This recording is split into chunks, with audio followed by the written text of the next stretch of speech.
Buenos días. Bueno, ¿qué dijo? Ahora sí que no escuché lo que dijiste, Reina.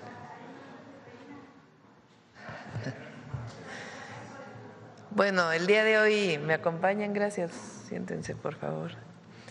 Rosa Isela Rodríguez, secretaria de Gobernación, Omar García Harfuch, secretario de Seguridad y Protección Ciudadana, el general Ricardo Trevilla Trejo, secretario de la Defensa Nacional, el almirante Raimundo Pedro Morales Ángeles, secretario de Marina, el general Hernán Cortés Hernández, comandante de la Guardia Nacional, y la maestra Marcela Figueroa, titular del Secretariado Ejecutivo del Sistema Nacional de Seguridad Pública.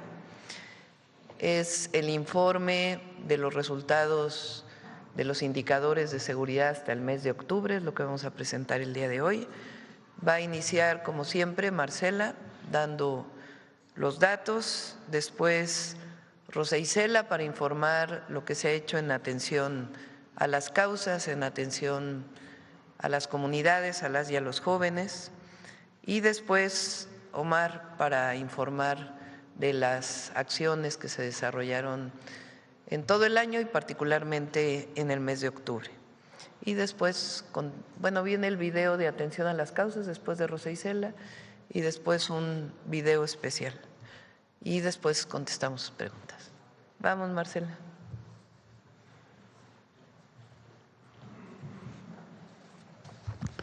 Con su permiso, Presidenta.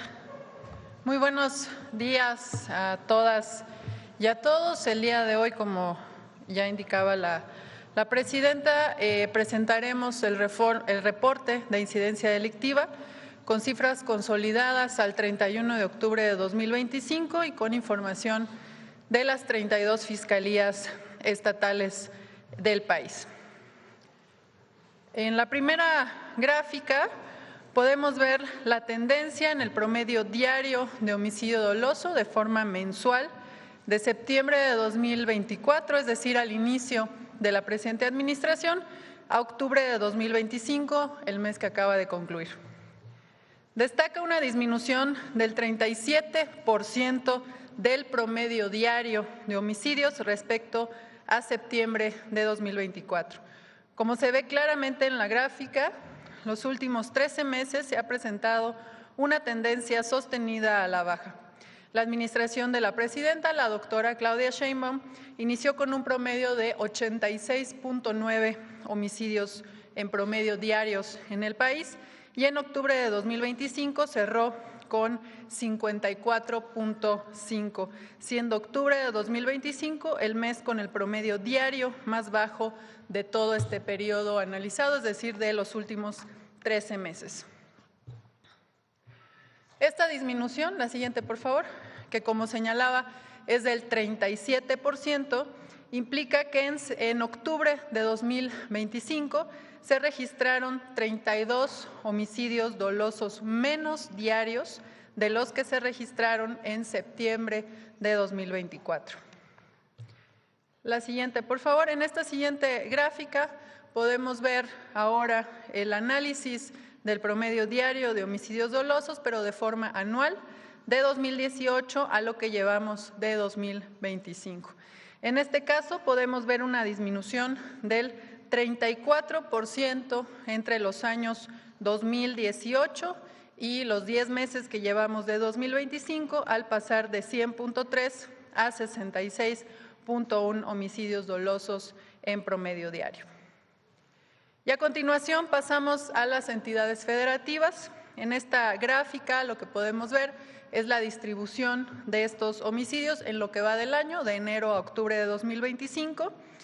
Se identifica, como hemos venido informando también en los últimos meses, son 7 entidades las que concentran prácticamente la mitad, el 51% del total de los homicidios dolosos del país. En este caso, repito, esto es enero-octubre de 2025, en primer lugar está Guanajuato, que representó el 11.1% del total de homicidios a nivel nacional. Le sigue en segundo lugar Chihuahua con el 7.6% del total nacional. En tercer lugar está Baja California con 7.3%. Después, en cuarto lugar, está Sinaloa con 7.1% del total nacional. En quinto lugar está el Estado de México con 6.6%. En sexto lugar Guerrero con 5.7% del total. Y en séptimo lugar está Michoacán con 5.6% del total nacional. En la siguiente gráfica, ahora podemos ver esta misma distribución por las 32 entidades, solo que únicamente del mes de octubre de 2025 que acaba de concluir. En este caso también es el 51% de los homicidios registrados durante octubre que se concentraron en 7 entidades. En este caso, el primer lugar durante el mes de octubre lo ocupó Chihuahua con el 9.2% del total de homicidios a nivel nacional. Le sigue Guanajuato con 8.6% del total nacional. En tercer lugar, Sinaloa con 7.7%. En cuarto lugar, Baja California con 7.2%. En quinto lugar, el Estado de México con 7.1%. En sexto lugar, Michoacán con 6.4%. Y en séptimo lugar, Morelos con 5%. Asimismo, informamos que al comparar los periodos, la siguiente por favor, de enero a octubre de 2024 contra enero a octubre de 2025, se observa que 26 entidades federativas disminuyeron su promedio diario de homicidios dolosos. Destacan por su reducción, decía son 26, y destacan Zacatecas con el menos 70.5%, Chiapas con menos 58.7% y Quintana Roo con menos 57.3%. Y ahora veremos puntualmente algunos de los estados, sobre todo aquellos que al inicio de la administración, en septiembre de 2024, concentraban la mayor cantidad de homicidios en el país. En esta primera gráfica podemos ver el comportamiento de los homicidios dolosos en el estado de Guanajuato de septiembre de 2024 a octubre de 2025. Como podemos ver, los primeros meses hay un incremento que hemos informado también aquí en la mañanera en los últimos informes de seguridad. Sin embargo, a partir de febrero de este año ya suman 8 meses consecutivos con una tendencia a la baja. Se trata de una disminución del 63% en el promedio de homicidios, después de que Guanajuato incluso llegara a registrar 12.7 homicidios diarios, esto en el mes de febrero de 2025, y en octubre registró 4.68. Le sigue Baja California. Esta entidad también presenta una reducción en la comisión de este delito. En septiembre de 2024 se registraron 7.13 homicidios dolosos diarios en promedio, mientras que en octubre de 2025 el promedio disminuyó a 3.90, lo que significa una reducción del 45% del promedio diario de homicidios en esta entidad. En la siguiente gráfica podemos observar el comportamiento de los homicidios dolosos en el Estado de México, también de septiembre de 2024 a octubre de 2025. Claramente se observa una tendencia a la baja. Si se compara septiembre de 2024, en donde se registraron 6.63 homicidios diarios, con octubre de 2025, en donde se registraron 3.87 homicidios diarios, se trata de una disminución de 42%. En la siguiente gráfica podemos ver la evolución de este delito en el estado de Jalisco. En septiembre de 2024 el promedio diario era de 4.80, mientras que en octubre de 2025 se redujo a 2.48, lo que representa una disminución del 48% del promedio diario de homicidios en esta entidad.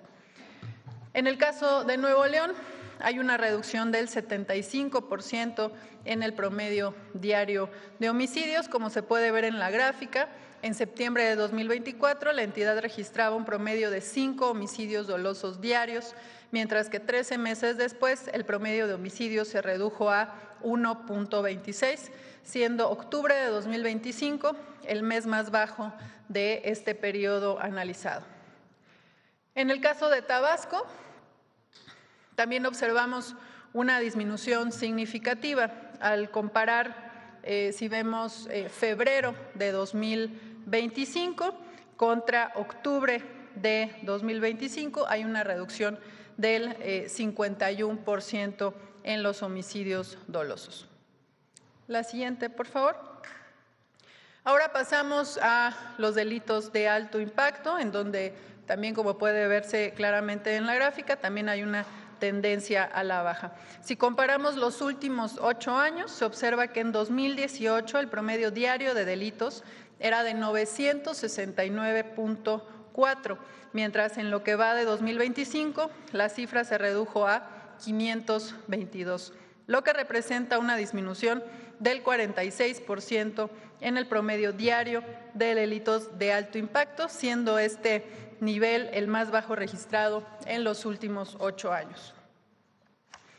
En la siguiente gráfica podemos ver ahora el comportamiento del delito de robo de vehículo con violencia a nivel nacional, también de 2018 a 2025, en donde se ve una clara tendencia a la baja y una disminución del 49%, pasando de 209.9 robos de vehículo con violencia diarios en el país a 107.8 en lo que va del 2025. En la siguiente, lo que podemos ver es la información del delito de robo a transportista con violencia también a nivel nacional por año de 2018 a lo que llevamos de 2025. En 2018 el promedio diario de este delito de robo a transportista con violencia era de 30.3 delitos diarios, mientras que para 2025 la cifra se redujo a 14, lo que representa una disminución del 54% del promedio diario. Finalmente presentamos la comparación del promedio diario de los delitos de alto impacto de todo el país, analizando los primeros 10 meses, es decir, enero a octubre de 2019, contra este mismo periodo, que es lo que va de 2025. En este caso, el feminicidio disminuyó 25%, las lesiones dolosas por disparo de arma de fuego disminuyeron 22.9%, el secuestro disminuyó en 59%, los robos con violencia disminuyeron 48.6%, el robo a casa habitación con violencia disminuyó en 52.3%, el robo de vehículo con violencia disminuyó en 44.3%, el robo a transportista en menos 49.9%, el robo a transeúnte con violencia en 45%, el robo a negocio con violencia en 56.8% y finalmente otros robos con violencia disminuyeron 48.5%. En el caso de extorsión, también como hemos informado en este reporte mensual de incidencia delictiva, este delito presentó en esta comparación de periodos de 2019 a 2025 un incremento del 22.9. Sin embargo, gracias.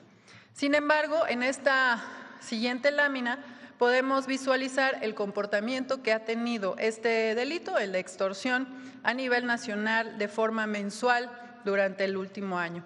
Como se ve en la gráfica, hasta el mes de julio de 2025, este delito había tenido una tendencia a la alza.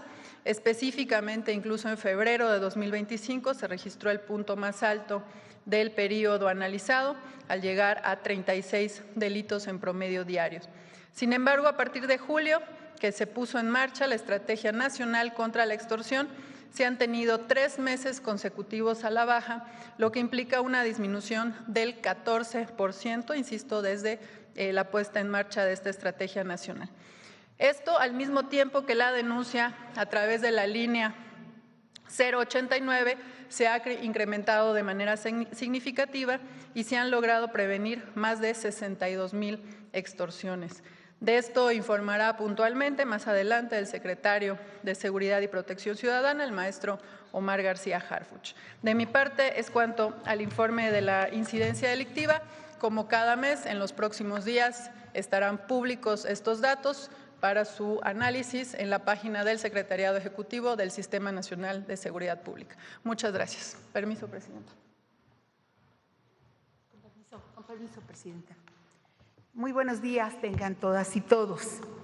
Estamos hoy aquí para informar los avances en la atención a las causas que generan la violencia en zonas específicas del país, uno de los ejes de la Estrategia Nacional de Seguridad. Desde el inicio del gobierno de la presidenta Claudia Sheinbaum, decidió fortalecer esta labor con la participación de las secretarías para atender a las familias mexicanas, lo que ha hecho posible que el gobierno haya atendido a 2,871,219 personas a quien le hemos brindado más de 4,437,000 atenciones. Esto se hace en los lugares, en las colonias, en las comunidades que tienen problemas de violencia.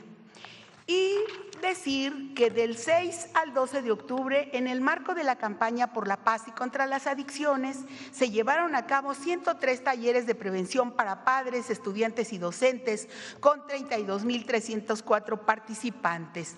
Del 13 al 19 de octubre, 14,333 jóvenes, artistas alegres y creativos expresaron a través de 107 murales por la paz sus mensajes de esperanza.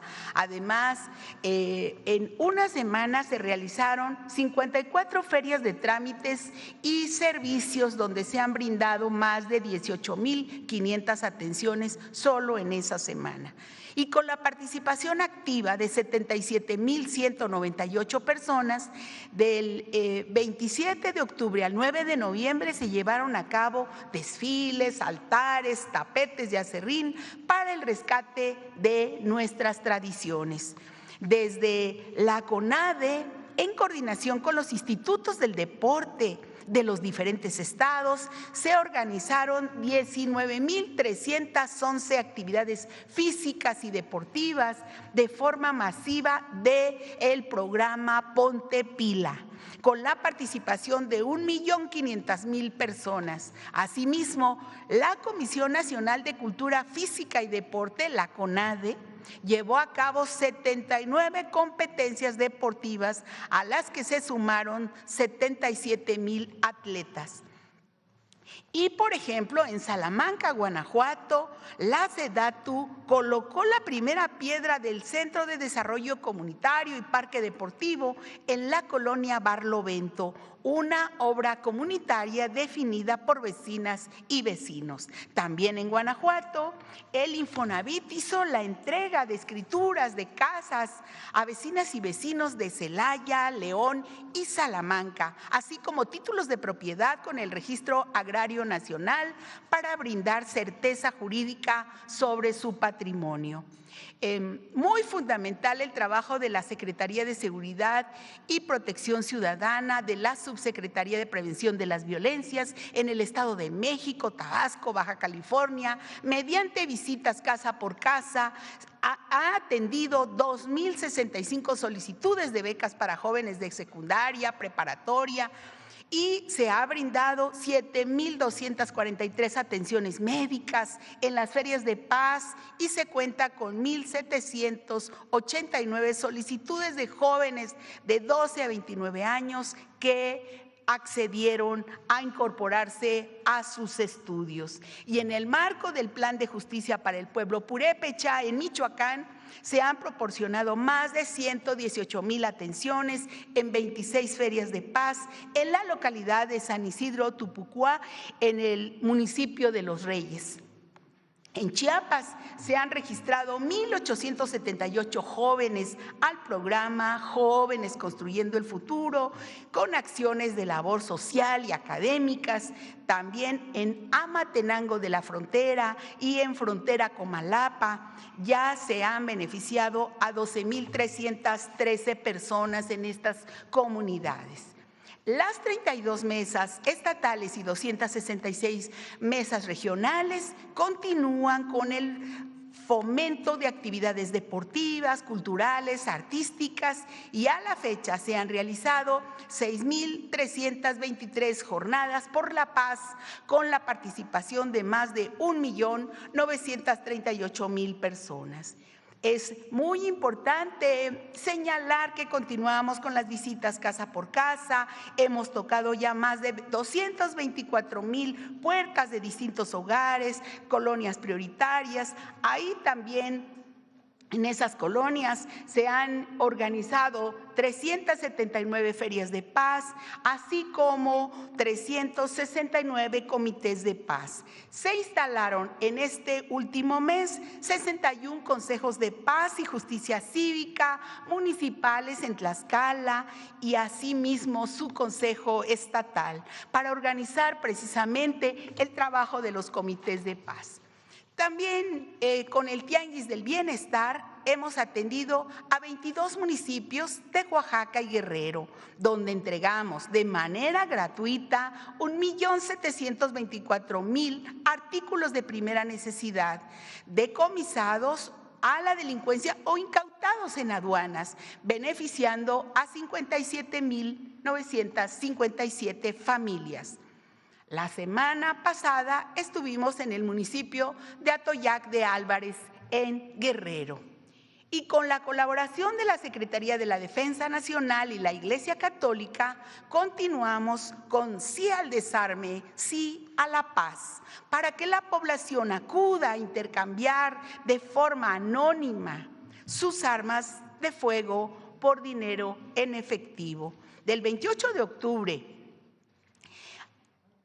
en esta semana, al 7 de noviembre, estuvimos en los municipios de Apizaco y San Pablo del Monte, en Tlaxcala. Y del 1 de octubre de 2024, cuando inició este programa, a la fecha, se han canjeado 8,547 armas de fuego, de las cuales 2,466 son armas largas y 5,031 armas cortas, y 1,050 granadas, además de muchos cartuchos y también cargadores. Y junto con el módulo de desarme, instalamos el canje de juguetes bélicos por juguetes educativos. A la fecha se han intercambiado más de 6,300 de ellos. Finalmente, solamente señalar que decir lo que siempre dice la presidenta: en México el sentido de solidaridad y de fraternidad nos caracteriza y tiene que caracterizarnos siempre. Gracias por su atención.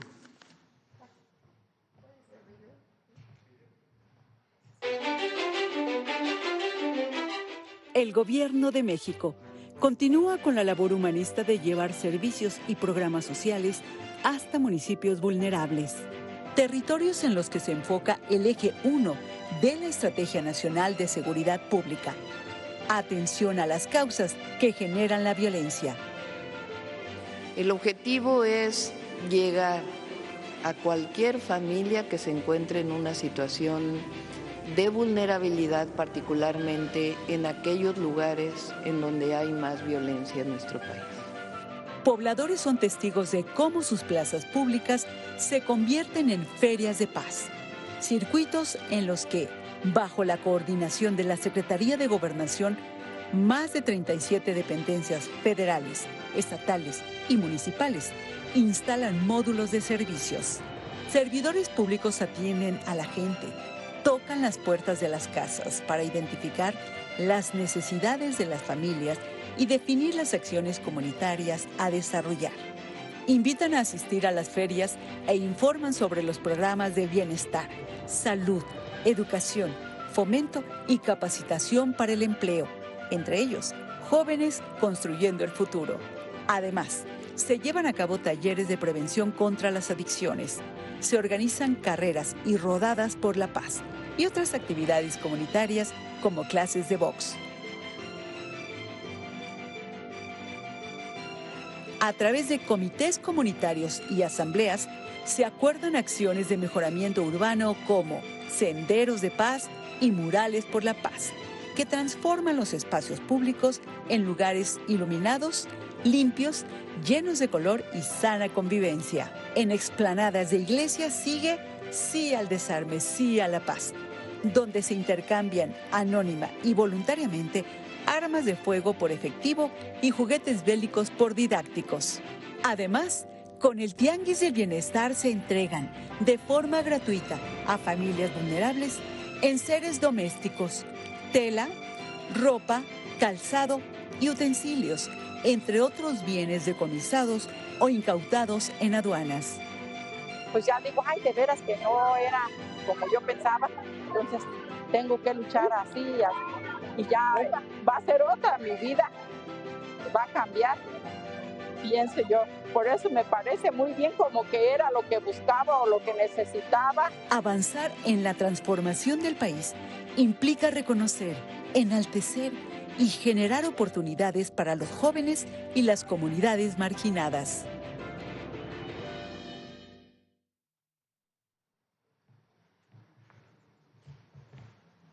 Con su permiso, Presidenta. Muy buenos días. A nombre de las instituciones que conforman el Gabinete de Seguridad, Secretaría de la Defensa Nacional, Secretaría de Marina, Secretaría de Gobernación, Fiscalía General de la República, Secretaría de Seguridad y Protección Ciudadana, Guardia Nacional y el Centro Nacional de Inteligencia, informaré primero los resultados obtenidos en el pasado mes de octubre. En este periodo, en el mes, fueron detenidas más de 2.300 personas por delitos de alto impacto. Se aseguraron más de 13 toneladas de droga y casi 1.700 armas de fuego. Se desmantelaron 47 laboratorios y áreas de concentración para la producción de metanfetaminas. Asimismo, en 13 meses de la presente administración, del 1 de octubre del 2024 a la fecha, tenemos los siguientes avances. Han sido detenidas 37,000 personas por delitos de alto impacto. Se han asegurado casi 300 toneladas de droga, incluyendo más de 4 millones de pastillas de fentanilo, además de 18,981 armas de fuego. El Ejército y la Marina desmantelaron 1.614 laboratorios para la producción de metanfetaminas, lo que representa una afectación económica de cientos de millones de pesos para la delincuencia organizada. También son millones de dosis de droga que no llegarán a las calles y no afectarán la salud y desarrollo de miles de jóvenes. Estas detenciones, aseguramientos, incremento de operaciones directas con las entidades federativas, sumado a los otros ejes de la Estrategia Nacional de Seguridad, como atención a las causas, como lo acaba de mencionar la Secretaria de Gobernación, han tenido un impacto directo en la disminución de la incidencia delictiva, que se ve reflejado en la reducción de 37% en el promedio diario de homicidios dolosos, de septiembre del 2024 a octubre del 2025. Mencionaré algunas acciones relevantes de las últimas semanas. En Tijuana, Baja California, durante un cateo fueron detenidas 2 personas, entre ellas Saúl N., alias SS, líder de una célula delictiva y responsable del trasiego de fentanilo y metanfetamina hacia los Estados Unidos.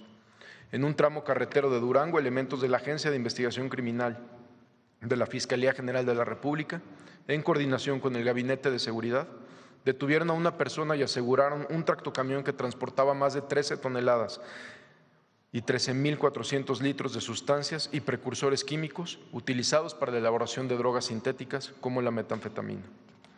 En Tepozotlán, Estado de México, fue detenido Yair Francisco N., alias H4, miembro del cártel de los Beltrán Leiva, también con orden de aprehensión con fines de extradición a los Estados Unidos, por delitos de narcotráfico, asociación delictuosa contra la salud, uso de armas de fuego exclusivo de las Fuerzas Armadas y operaciones con recursos de procedencia ilícita. En Chilpancingo, Guerrero, en una operación encabezada por la Fiscalía General de Justicia del Estado, en coordinación con el Gabinete de Seguridad, se cumplimentó una orden de aprehensión en contra de Alejandro N., autor material del homicidio del párroco Bertoldo Pantaleón Estrada, ocurrido en el municipio de Eduardo Neri, logrando que este lamentable crimen no quedara impune. También en Guerrero, elementos de la Secretaría de Seguridad que daban seguimiento a un delito tan delicado como es la extorsión y atendían diversas denuncias ciudadanas en el mercado central de Acapulco, fueron agredidos por sujetos armados, donde 3 agentes de investigación de esta secretaría resultaron lesionados y uno de los agresores perdió la vida. En seguimiento a este hecho, se realizaron operativos coordinados por el Gabinete de Seguridad y las autoridades de los estados de Guerrero y Morelos, lo que permitió la detención de 6 personas. Entre los detenidos se encuentra Antonio N., autor intelectual del ataque y líder de la célula criminal. En una operación marítima en las costas de Michoacán, la Secretaría de Marina aseguró 2.5 toneladas de cocaína. Con este evento suman ya 51 toneladas de esta droga aseguradas en el mar en la presente administración. En Michoacán también se cumplimentó una orden de aprehensión en contra de Heriberto N., integrante de la célula delictiva La Huacana, dedicada al secuestro y delincuencia organizada. En operativos realizados en Nayarit, se aseguraron 705 artefactos explosivos improvisados y más de 21,000 cartuchos, así como 500 cargadores. En Quintana Roo, como resultado de una investigación del Gabinete de Seguridad encabezados por el Centro Nacional de Inteligencia, en coordinación con el Instituto Nacional de Migración y el Gobierno del Estado de Quintana Roo, se detuvo a Micael Michailis, alias El Griego, buscado por Europol por delitos de tráfico de armas, droga y lavado de dinero. Este sujeto cuenta con ficha roja de Interpol y orden de arresto en Suecia al ser identificado como líder de un grupo nombrado Dalen. También fue detenido Tomás Alejandro N., investigado por operaciones con recursos de procedencia ilícita. En el estado de Sinaloa, por instrucciones de la presidenta Claudia Sheinbaum, hemos mantenido la presencia del Gabinete de Seguridad y trabajamos de manera permanente con las autoridades locales. Nos hemos reunido con diferentes sectores de la población para escuchar sus inquietudes y generar estrategias conjuntas. En 2 acciones operativas en Mazatlán y Culiacán, fueron detenidas 5 personas relacionadas con grupos delictivos generadores de violencia en la región, a quienes se les relaciona con homicidios, venta de droga y otros hechos violentos. En Culiacán fueron detenidos 6 integrantes de una célula delictiva vinculada con homicidios, narcotráfico, privación ilegal de la libertad y agresiones armadas. Algunos de ellos habían sido detenidos en diciembre del año pasado. Están José Manuel N., Juan Carlos N., líder de la célula Luis Ezequiel N., quien en esta acción perdió la vida. También personal de la Secretaría de Seguridad detuvo a Daniel N., alias El Dani, objetivo buscado por autoridades de Estados Unidos por su participación en delitos de conspiración para la distribución de fentanilo. Cuenta con orden de arresto y ficha roja también, detenido en Culiacán, Sinaloa. En 3 operaciones coordinadas en Sonora, fueron detenidos 4 integrantes de las células delictivas Los Yillos y Los Arzate, vinculados con trasiego de droga, secuestro y delincuencia organizada. Además, fue detenido un integrante del Cártel del Pacífico, que transportaba en un tractocamión más de 1,000 litros de metanfetamina líquida oculta en productos de limpieza. En un operativo coordinado por el Gabinete de Seguridad y autoridades estatales de Tabasco y Chiapas, en Tuxtla Gutiérrez fue detenido Leonardo Arturo N., integrante de un grupo delictivo relacionado con extorsión a comerciantes, secuestro, venta de droga y homicidios en la entidad. Dicho sujeto se desempeñó como director general de la Policía Estatal de Tabasco en el año 2021. En San Luis Río Colorado se ejecutaron 2 órdenes de cateo donde fue detenido Abdel N., alias El Toro, y Miguel Ángel N., integrantes del Cártel de Sinaloa, a quienes se les aseguraron diversos narcóticos y armas de fuego. En Tabasco, el Gabinete de Seguridad y la Fiscalía General del Estado detuvieron a 20 personas relacionadas con un grupo delictivo, entre ellas el líder de esta célula, Jorge Armando N., así como a 4 policías municipales. Estos detenidos están vinculados con una agresión en Macuspana en días pasados, donde lamentablemente 2 mujeres perdieron la vida, además de otros hechos delictivos. Se aseguraron 17 armas de fuego, vehículos y droga. En acciones para combatir el mercado ilícito de combustibles, se realizaron operativos en Chihuahua, Guanajuato y León, donde se decomisaron más de 2 millones de hidrocarburo, además de una toma clandestina y un túnel. Se aseguraron 15 tanques y contenedores, 5 pipas y fueron detenidas 5 personas. A partir del 6 de julio, por instrucciones de la presidenta Claudia Sheinbaum, se implementó la Estrategia Nacional contra la Extorsión. Se han detectado que 12 centros penitenciarios concentran el 56% del total de líneas telefónicas reportadas para extorsionar a través del 089. Para evitar que este delito se cometa desde el interior de los penales y proteger a la ciudadanía, se han implementado acciones conjuntas de inteligencia, bloqueo de señal, revisión tecnológica y operativos de supervisión. Para ello, se realiza la instalación de inhibidores de señal, sistemas de circuito cerrado avanzados, sensores de movimiento, escáneres de seguridad y tecnología en centros penitenciarios federales. El 33% de las líneas detectadas han sido bloqueadas mediante el retiro de la antena en Altamira, Tamaulipas, cambio de antena en Matamoros y bloqueo total de los servicios 3G y 4G en Santa Marta, Catitla, en la Ciudad de México. En el primer trimestre del 2026 estarán bloqueados los 14 reclusorios federales y los 13 de la Ciudad de México. Desde que inició la Estrategia Nacional contra la Extorsión, la Secretaría de la Defensa Nacional, de Marina, de Seguridad, Guardia Nacional, con apoyo de Prevención y Reinserción Social y otras dependencias, han hecho 730 revisiones en los 275 centros penitenciarios. En estas revisiones se han asegurado módems, teléfonos, chips, drogas y armas. Prevención y Reinserción Social ha realizado 4.608 revisiones ordinarias en los eferesos, donde se han decomisado y asegurado más de 84,000 objetos desde el inicio de la administración. Desde que se inició la Estrategia Nacional contra la Extorsión, se mantiene un incremento en el número de denuncias en el 089, donde se han recibido a la fecha más de 83,800 llamadas, de las cuales 62,716 llamadas, que representan el 75%, fueron extorsiones no consumadas debido al acompañamiento de los operadores a las y los ciudadanos, lo que permitió interrumpir la acción delictiva. También se atendieron 12,433 llamadas de ciudadanos que se comunicaron al 089 con la finalidad de reportar un número de teléfono desde el cual los habían intentado extorsionar. Se recibieron 8,682 denuncias, es decir, 10% del total de las llamadas que se trataron de extorsiones consumadas, las cuales fueron turnadas a las fiscalías locales para su seguimiento y realizar las investigaciones que correspondan. Se generaron, gracias a esto, 2,929 carpetas de investigación. Agradecemos la confianza ciudadana para realizar estas denuncias y contribuir en numerosas investigaciones que nos ha permitido detener a quienes realizan este delito y poder bloquear los números casi de manera inmediata. Desde el 6 de julio al 3 de noviembre, en el marco de la Estrategia Nacional contra la Extorsión, en acciones coordinadas del Gabinete de Seguridad, con apoyo de las autoridades locales, han sido detenidas 478 personas en 22 entidades del país por el delito de extorsión. En el combate a este delito destaca las siguientes acciones. En Aguascalientes, en un operativo encabezado por la Fiscalía del Estado, en colaboración con el Gabinete de Seguridad, fueron detenidos 4 hombres vinculados con actividades delictivas a quienes se les aseguró armamento. Entre ellos se encuentra Armando N. alias El Charro y José Manuel N., operadores regionales de una célula delictiva, ambos responsables de extorsiones, secuestros, venta de droga y homicidios. También se cumplimentó una orden de aprehensión en contra de Carlos Alberto N., colaborador de Armando N., acusado por delitos de desaparición, privación ilegal de la libertad y lesiones dolosas.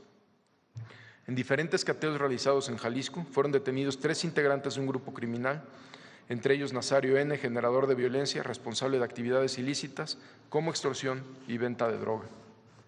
En diversos operativos realizados en Buenavista, Tomatlán, fueron detenidos 3 integrantes de grupos delictivos generadores de violencia relacionados con la extorsión a productores de limón y distribución de droga, a quienes se les aseguró armas y droga.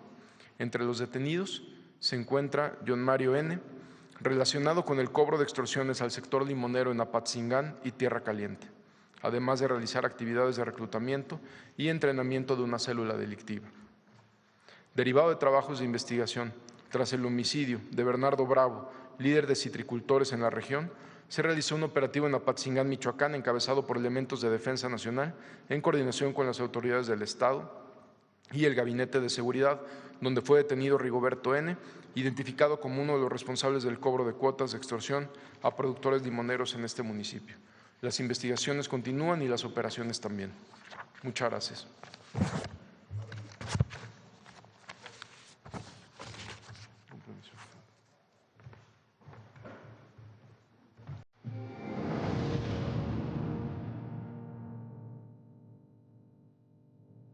El Gobierno de México, hombro a hombro con los gobiernos locales y la sociedad, sigue priorizando la seguridad que se merece cada familia mexicana. Para ello, la estrategia es clara con sus 4 ejes de seguridad.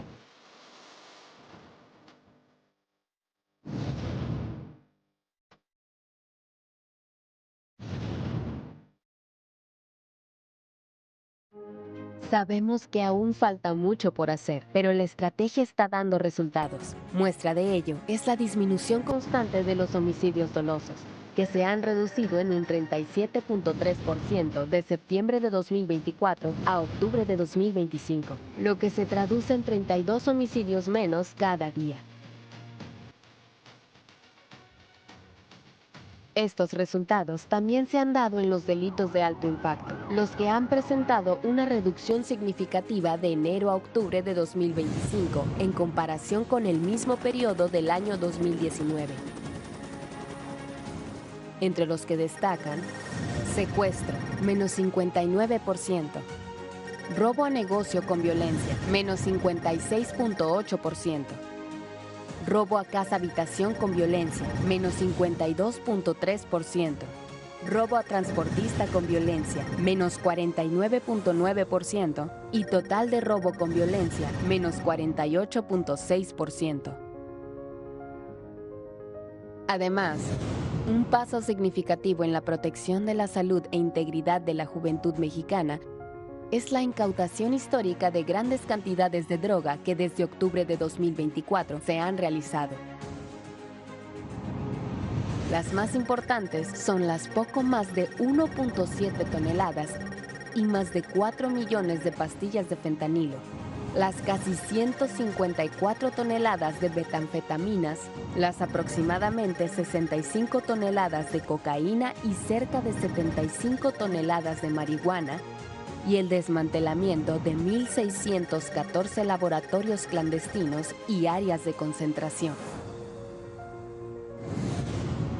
Ante el lamentable suceso ocurrido recientemente en Uruapan, se implementó el Plan Michoacán para la Paz y Justicia, que se basa en 12 ejes con más de 100 acciones para atender las causas, de las que sobresalen el desarrollo económico sustentable, infraestructura, programas del bienestar y salud, cultura y justicia, destacando además acciones en materia de seguridad. Este plan se fortalecerá con la opinión y la experiencia de los pueblos originarios, autoridades tradicionales, municipales, estatales, con los trabajadores del campo y las familias michoacanas. También se reforzará la seguridad en la región con unidades militares conjuntas de la Guardia Nacional, de la Secretaría de Seguridad y Protección Ciudadana y de la Fiscalía Estatal, con fortalecimiento de inteligencia e investigación. Un despliegue ágil, flexible y dinámico que contempla el empleo de ingenios tecnológicos, sumando el sellamiento de los estados vecinos en este esfuerzo. Dentro de esta estrategia se instalarán mesas de seguridad quincenales con el Gabinete de Seguridad, y se fortalecerá la denuncia anónima ante el delito de extorsión y otros de alto impacto.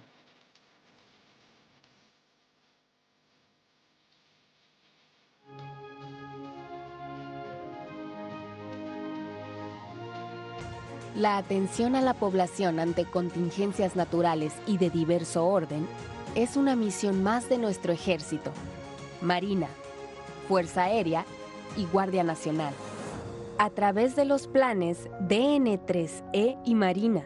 Por ello, reconocemos una vez más su trabajo ante las afectaciones ocasionadas por las intensas lluvias en los estados de Hidalgo, Veracruz, Puebla, Querétaro y San Luis Potosí. En estas tareas, los efectivos de las Fuerzas Armadas, en estrecha coordinación con diversas dependencias de los gobiernos federal y estatales, demostraron una vez más su compromiso inquebrantable con la nación, desplegando un trabajo incansable 24 horas, para restablecer la normalidad en las zonas afectadas. Entre las acciones realizadas, sobresale la materialización del mayor puente aéreo en la historia de México en apoyo a la población ante un desastre natural, Este monumental esfuerzo incluyó la participación de 47 aeronaves pertenecientes a instituciones militares, gubernamentales y de la iniciativa privada, que han realizado más de 1.600 operaciones aéreas transportando más de 500 toneladas de insumos vitales. Gracias a esta labor conjunta, se logró la entrega oportuna de despensas y agua potable, la instalación de albergues y cocinas comunitarias, así como la remoción de escombros y liberación de caminos, lo que contribuye de manera decisiva al restablecimiento de la vida cotidiana en las comunidades afectadas. La construcción de la paz con justicia y el bienestar de cada mexicano es una tarea compartida, y juntos, con el esfuerzo de todos, avanzamos hacia un país más próspero. Estos resultados son el reflejo del compromiso firme y permanente del Gobierno de México con la integridad, tranquilidad y desarrollo de nuestro pueblo. Pues esta es la información del Gabinete de Seguridad. Voy a destacar dos cosas.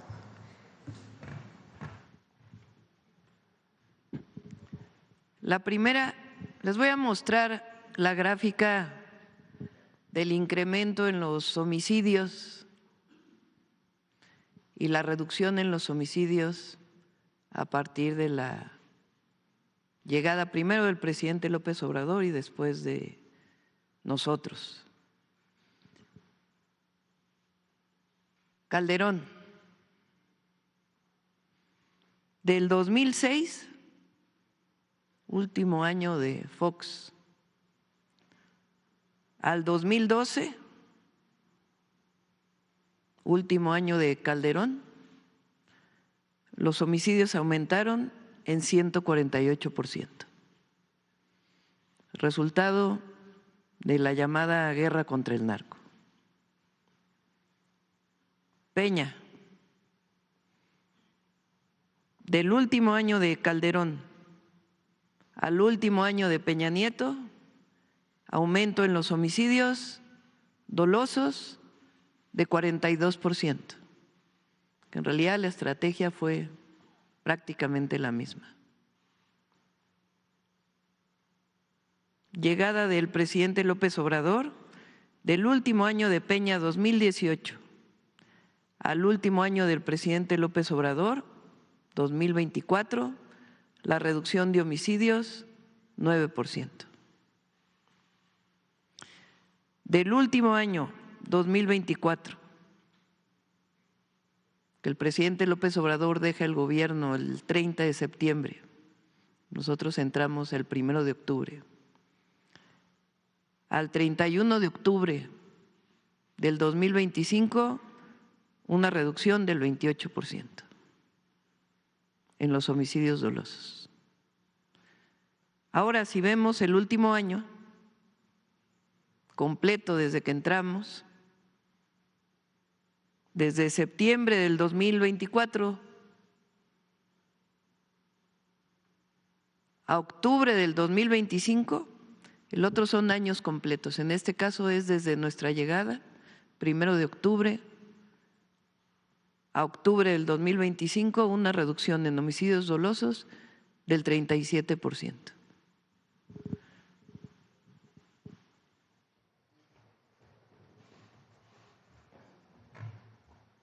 ¿En qué consiste la estrategia? Son dos brazos de la estrategia. La primera, la atención a las causas. Jamás vamos a renunciar, porque esa es nuestra esencia, atender a los jóvenes.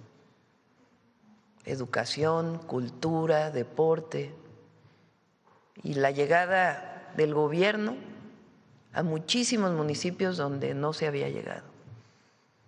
Casa por casa, con todos los servicios del Gobierno de México, los programas de bienestar, atención a las familias de manera individualizada. Atención a las causas, más todos los programas de bienestar y toda nuestra política humanista. Y la otra, cero impunidad.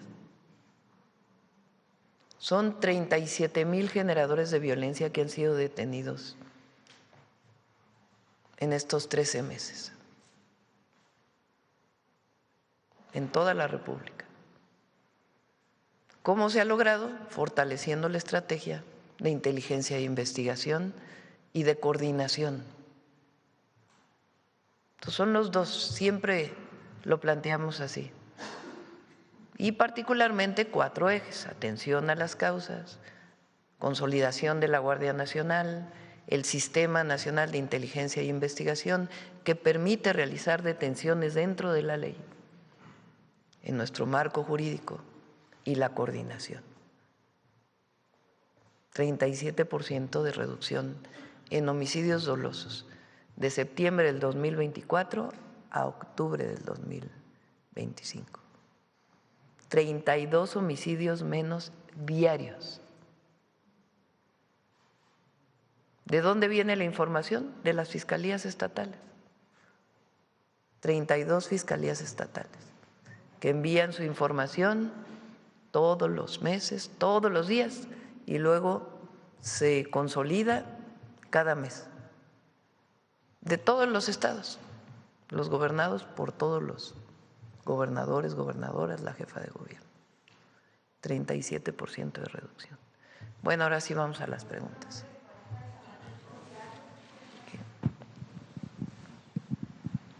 Presidenta, buenos días. Vicente Serrano, conductor de Sin Censura TV.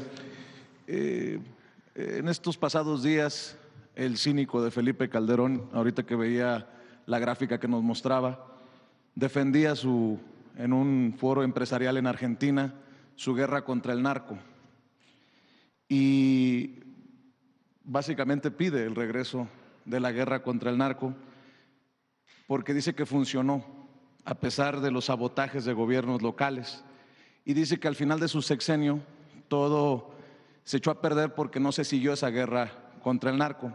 Lo menciono porque algunos de aquellos que callaron, cómplices desde los medios de comunicación con aquel pacto de silencio que firmaron en tiempos de García Luna y Felipe Calderón, hoy hablan del horror de que haya sido un adolescente el que asesinó a Carlos Manso, el presidente municipal de Uruapan. Yo creo que les falla la memoria porque en tiempos de Calderón, en la guerra contra el narco, se hablaba, de acuerdo a lo que me documenta el maestro Francisco Cruz, autor de Tierra Narca, que ya lo había publicado precisamente, el papel del crimen organizado reclutando a niños como sicarios, que había por lo menos 30,000 niños en las filas del crimen organizado, que en el 2010 se hablaba de la posibilidad de que fueran reclutados 250,000 menores de edad. Para aquellos que dicen que hace mucho tiempo lo de la guerra contra el narcotráfico y que critican incluso lo que dice usted aquí en la mañanera y las declaraciones que hizo Alfredo Ramírez Bedoya, también el gobernador de Michoacán, señalando a 2 responsables de lo que pasa en Michoacán, Felipe Calderón y Enrique Peña Nieto. Le planteo esto porque ahora esos que callaron se dicen sorprendidos o dolidos porque haya sido un menor de edad el gatillero. ¿De qué tamaño es el reto, comparándolo con la guerra contra el narco de Felipe Calderón, presidenta, esta posibilidad de reclutamiento de menores de edad? ¿Qué tanto se ha avanzado con esto que también le critican mucho, que es, desde tiempos del presidente Andrés Manuel López Obrador, la atención a las causas, desde una, por cierto, deshonestidad intelectual de algunos que publican en medios de circulación nacional como Enrique Krause, que habla que se abandonó a las víctimas, que se abandonó lo que le corresponde al gobierno, que es proteger la vida de los mexicanos y mexicanas, pero nada menciona precisamente de lo que ocurría desde la guerra contra el narcotráfico de Felipe Calderón, presidenta.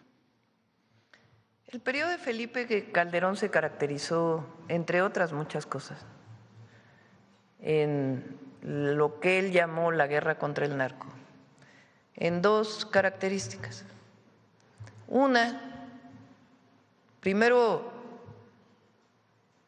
sacó al ejército a combatir al narco sin un marco jurídico.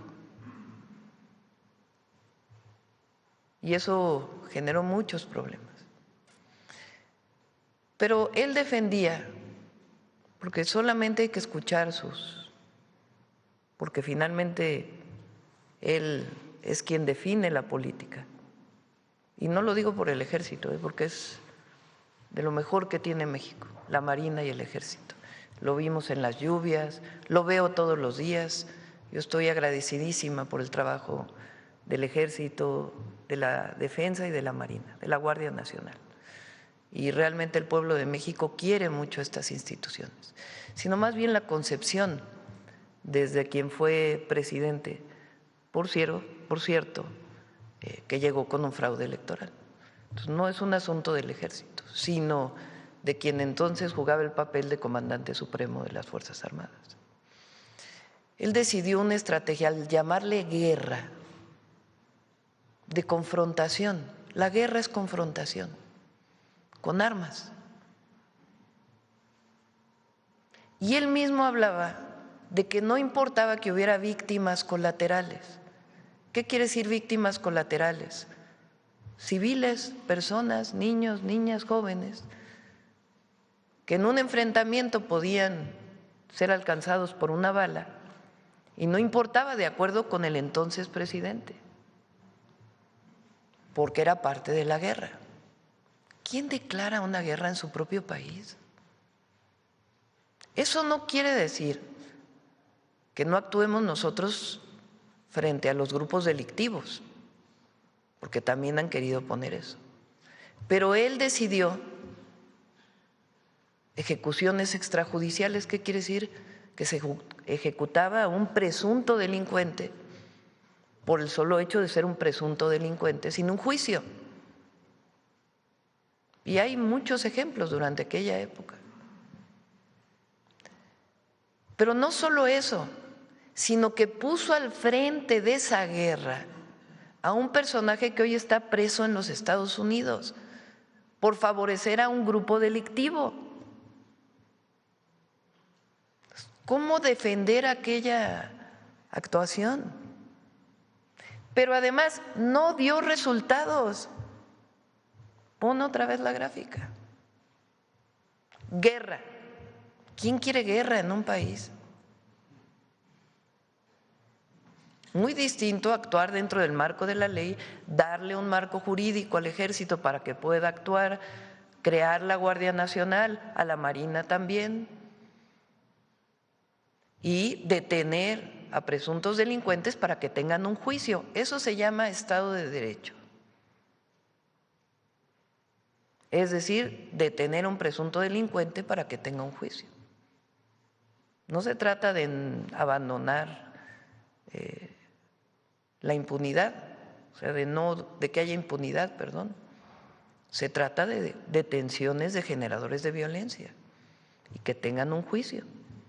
Claro, con jueces que no liberen por dinero, con corrupción.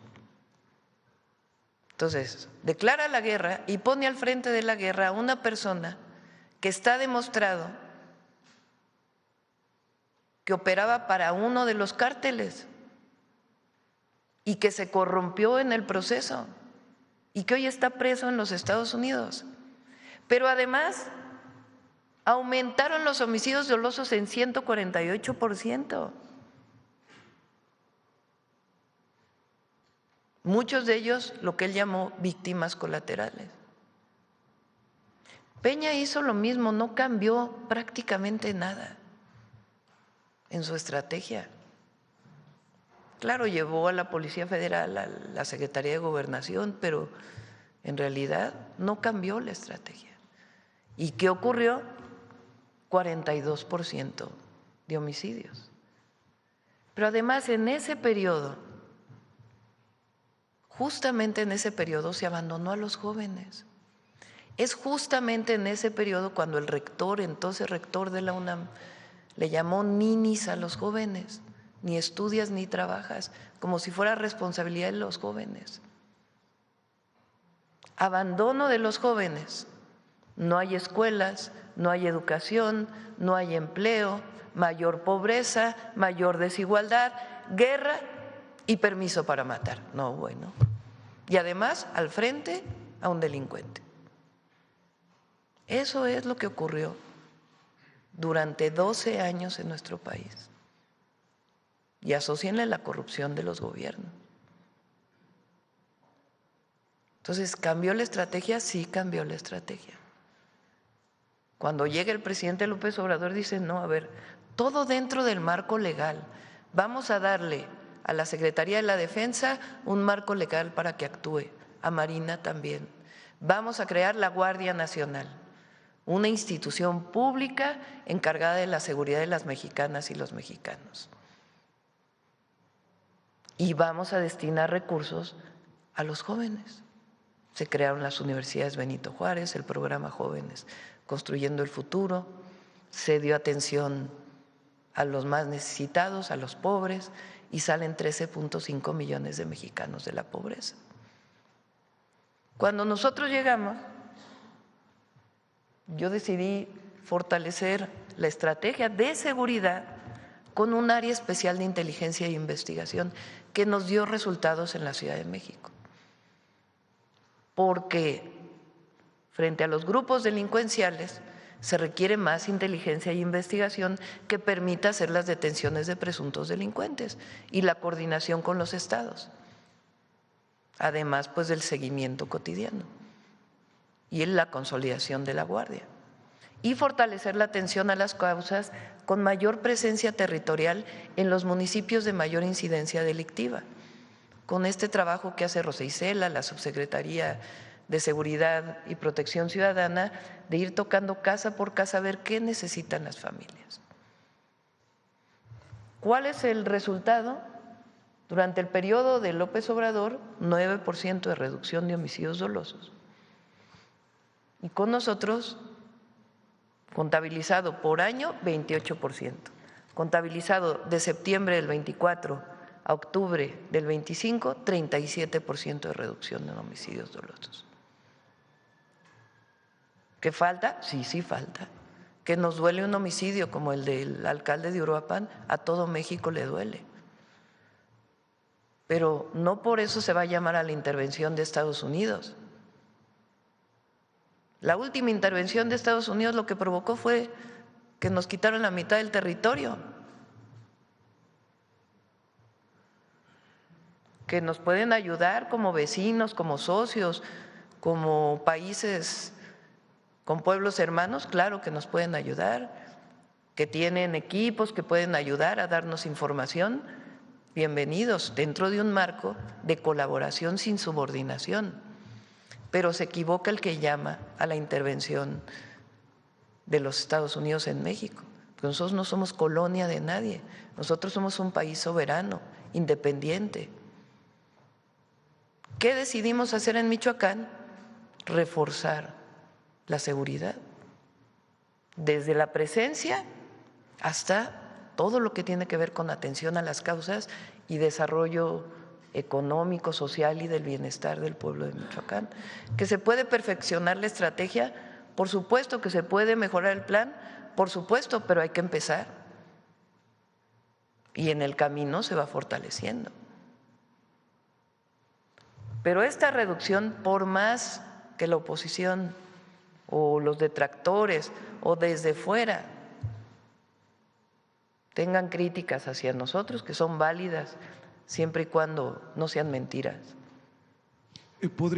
ha implicado resultados y vamos a dar más resultados todavía, porque nosotros no vamos a traicionar a nuestro pueblo, nunca.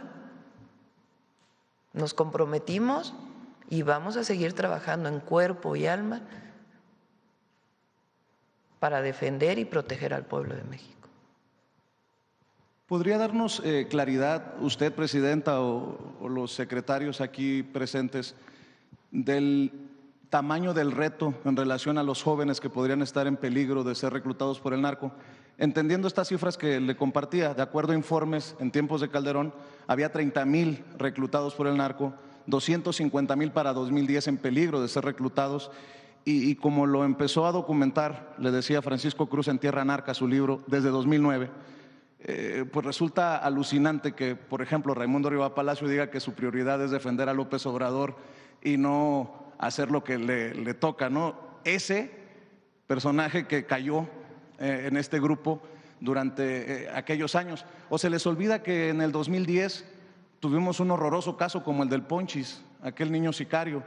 Que no se malinterprete, es doloroso ver a un joven de 17 años asesinar a un presidente municipal, pero para callar a sus críticos con datos, ¿de qué tamaño sería el reto, Presidenta? Lo que te puedo decir es qué estamos haciendo.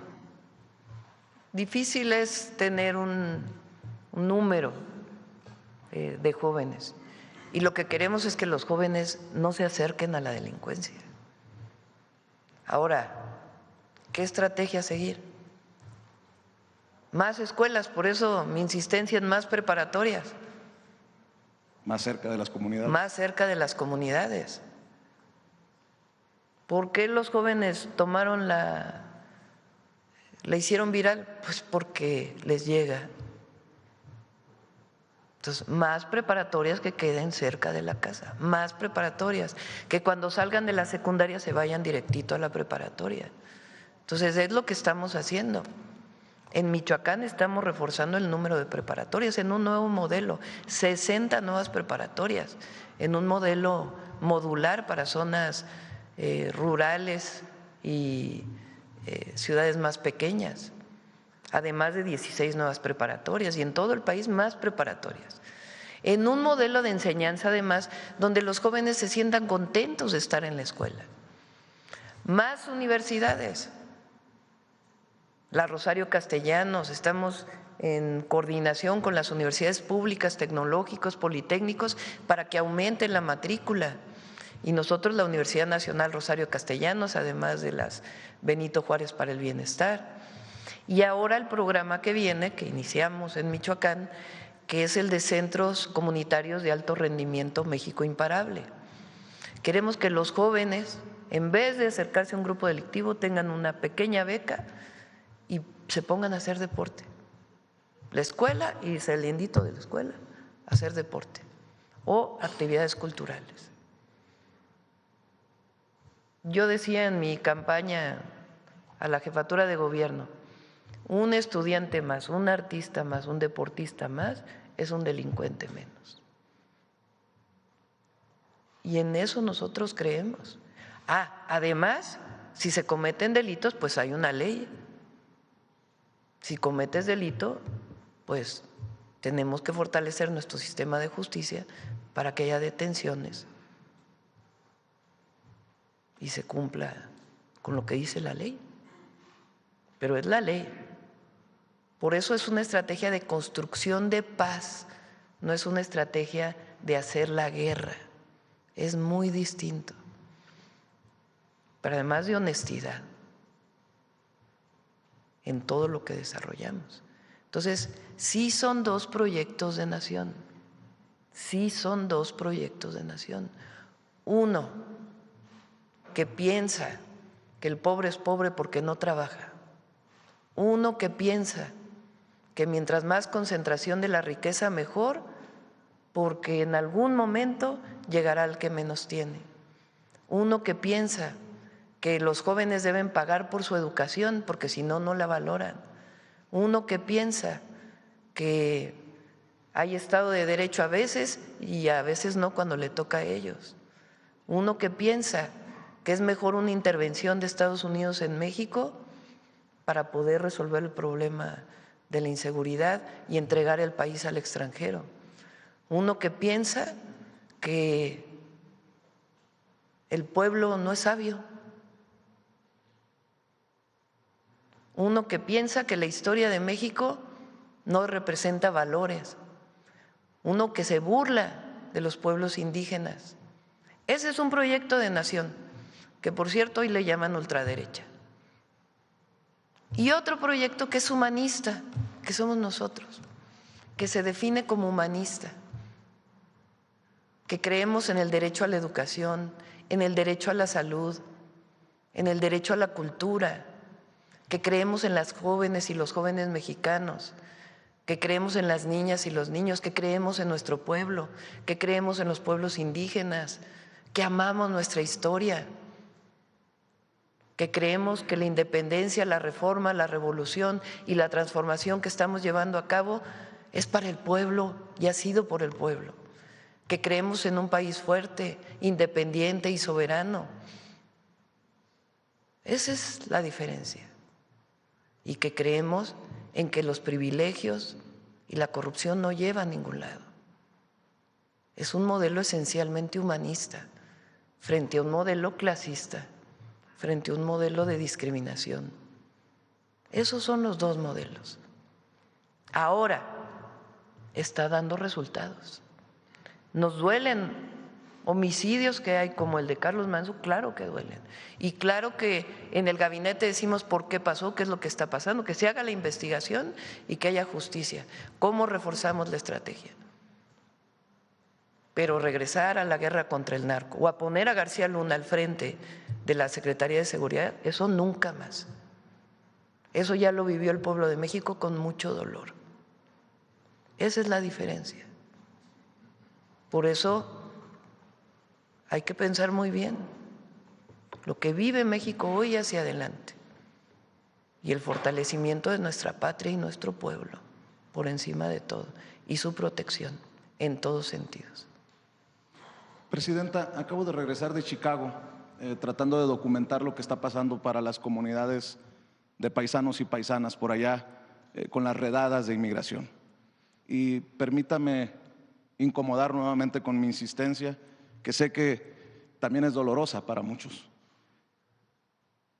¿Qué le han dicho el canciller, el subsecretario para América del Norte, los cónsules de lo que está pasando? Y se lo pregunto porque este pasado fin de semana la patrulla fronteriza ya entró a negocios mexicanos en La Villita, en el barrio más mexicano del medio oeste de Estados Unidos, porque hay reportes de que ya entraron a escuelas violando pues toda la ética de mantenerse fuera de las escuelas, de los hospitales y de las iglesias.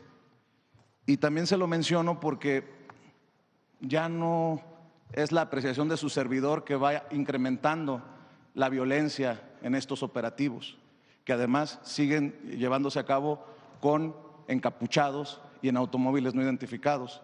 El FBI, tengo entendido, ha emitido un documento para pedir que se identifiquen estos agentes porque hay criminales que haciéndose pasar, ya hay varios casos en diferentes estados de Estados Unidos, de criminales que haciéndose pasar por agentes de la patrulla fronteriza han cometido desde violaciones sexuales hasta secuestros y robos.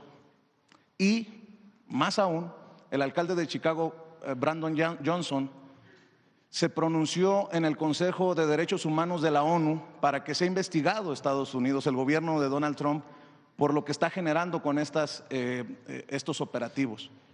Ya teniendo una autoridad como el alcalde de Chicago, presidenta, y obviamente la intención no es generar un conflicto ni mucho menos, ¿cómo se posiciona usted? ¿Cuál es su posición frente a un llamado del alcalde de Chicago para que sea investigado, incluso para que haya personajes de la ONU que vayan a dar testimonio de lo que está ocurriendo en las calles de ciudades como Los Ángeles, como en algunas ciudades de Texas y en el caso de Chicago? Yo por eso mi insistencia, presidente, en que definamos cuántos casos de presuntas violaciones de derechos humanos tienen ustedes conocimiento. Voy a pedirle de nuevo a Cancillería que nos diga, aquí me contesta Roberto Velasco, mira qué rápido, son 30 quejas por presuntas violaciones a derechos humanos que han sido presentadas. ¿Qué hacemos nosotros? Como lo he dicho, con los consulados apoyamos y se apoya económicamente para que se contraten abogados para que las víctimas puedan presentar su denuncia y llevar los juicios en Estados Unidos. Nosotros no estamos de acuerdo con el trato de las y los mexicanos como criminales. Si alguien cometió un delito, tiene que llevar su proceso en Estados Unidos. Pero las y los mexicanos y se lo he dicho al presidente Trump, lo he dicho públicamente, se lo dije al secretario del Departamento de Estado, fortalecen la economía de Estados Unidos, allá. Se estima que son 40 millones de mexicanas y mexicanos en Estados Unidos, de los cuales el 90% tiene papeles o más del último censo que se hizo. Y los otros llevan más de 5 o 6 años en Estados Unidos. Ya es muy pocas las mexicanas y mexicanos que cruzan la frontera o que cruzaron durante el sexenio de López Obrador. Tienen mucho más tiempo. Y sostienen la economía de Estados Unidos. Sostienen el campo, sostienen la construcción, sostienen los servicios. Y además de que no estamos de acuerdo con la discriminación y el trato que viola los derechos humanos, que presuntamente viola los derechos humanos, tienen que ser reconocidos por su trabajo, por lo que han dado por México, por supuesto, pero también por los Estados Unidos. Esa va a ser siempre nuestra posición. Y nosotros actuamos también en un marco, pensando en ellos, actuamos pensando en ellos. A México siempre buscamos una buena relación con el gobierno de Estados Unidos, pensando también en los 40 millones de mexicanos que están allá y en los 130 millones de mexicanos que están aquí. Siempre vamos a buscar el diálogo, la coordinación, y cuando no estemos de acuerdo también lo vamos a decir, pero buscando siempre un diálogo responsable, vamos a decirlo así. Y ahí donde no estamos de acuerdo, lo señalamos, y ahí donde hay que proteger a nuestros paisanos, siempre lo vamos a hacer. ¿Y qué piensa de este llamado del alcalde afroamericano de Chicago, que por cierto hay que reconocerle que ha defendido incluso hasta en el lenguaje que usan algunos colegas de ilegales, y dicen no son ilegales, son indocumentados? Creo que ha hecho un sobresaliente trabajo en ese sentido. Pues agradecemos la defensa siempre de nuestros paisanos allá por autoridades estadounidenses. Ahora, no quisiera yo meterme más en la política de Estados Unidos. Entre otras razones, claro que, repito, donde hay que defender y decir las cosas claras, sin medias tintas.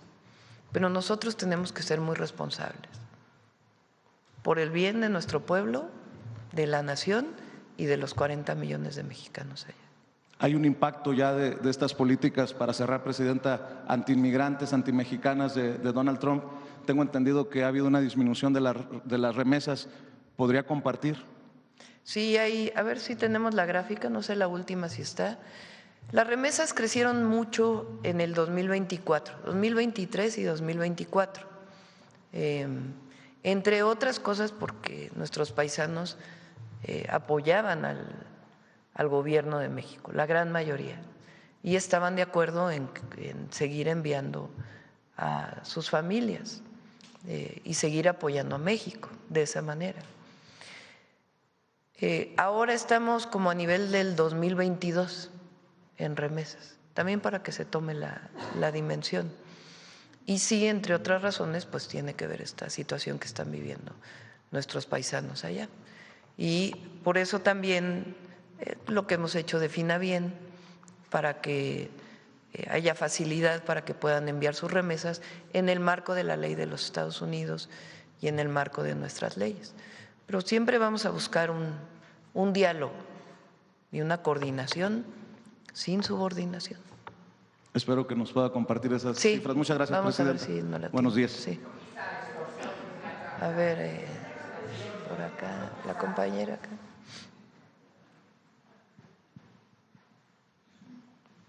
Gracias. Buenos días, presidenta. Karina Aguilar, de Diario 24 Horas. Preguntarle cuáles fueron los temas que trató ayer con los coordinadores parlamentarios.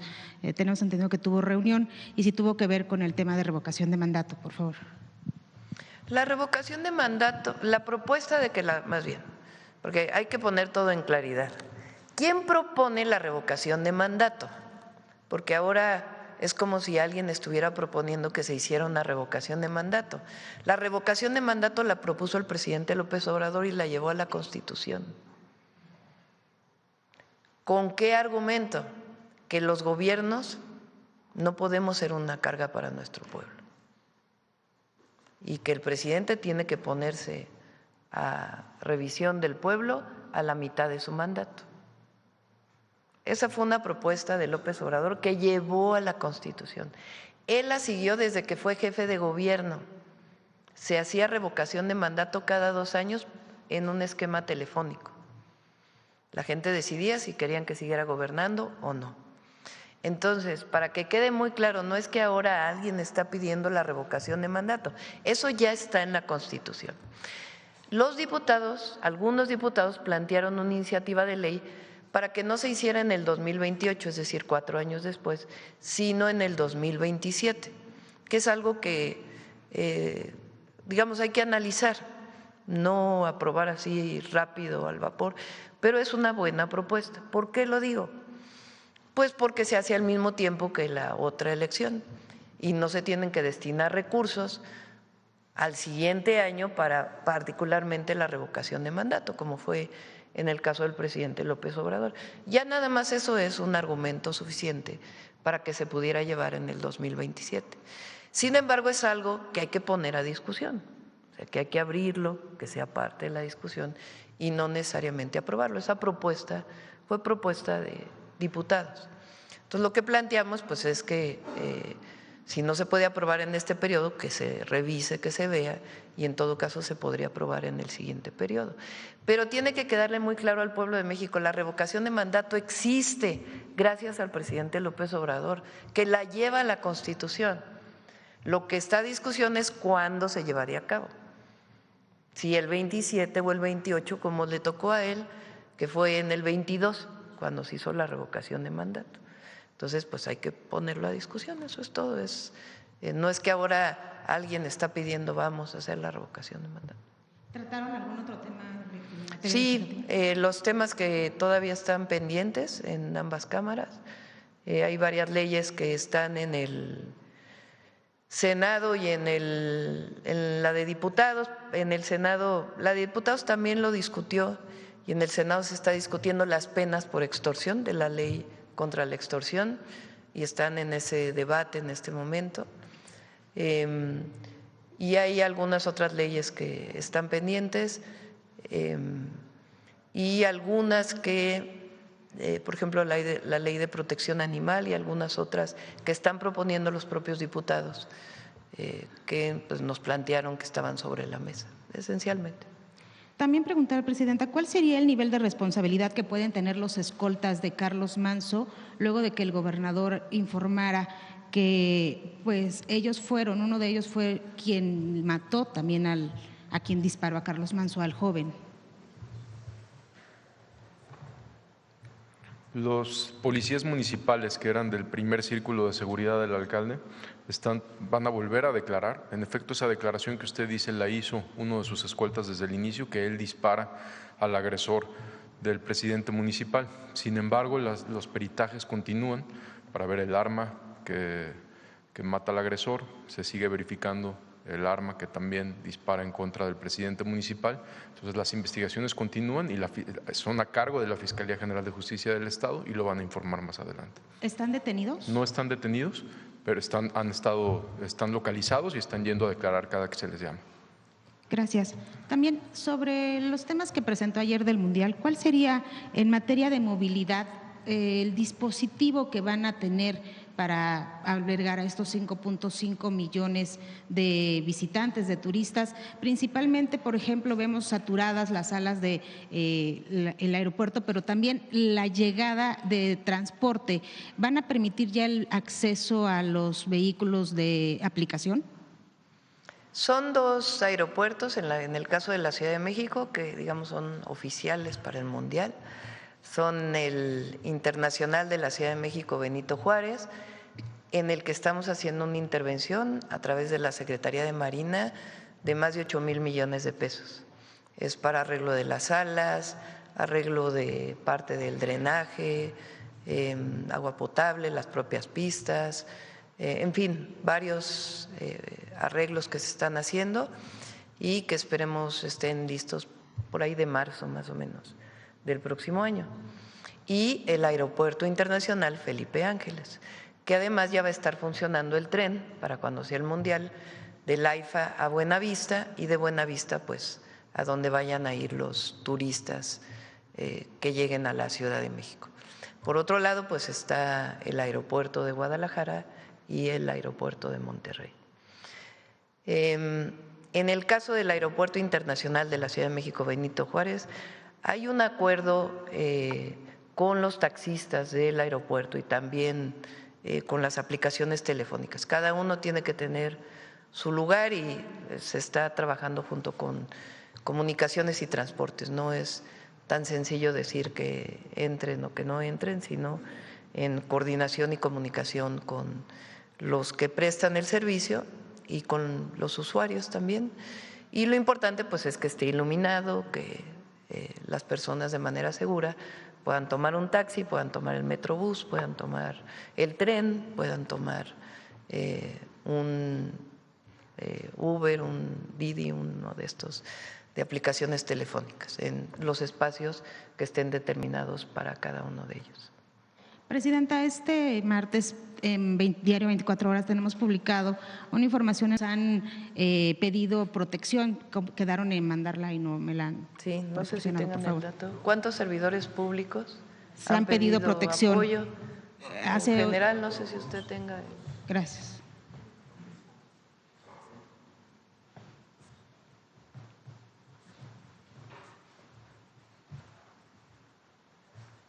Hasta el momento, personal de la Guardia Nacional ha desplegado 70 escoltas, hasta el momento.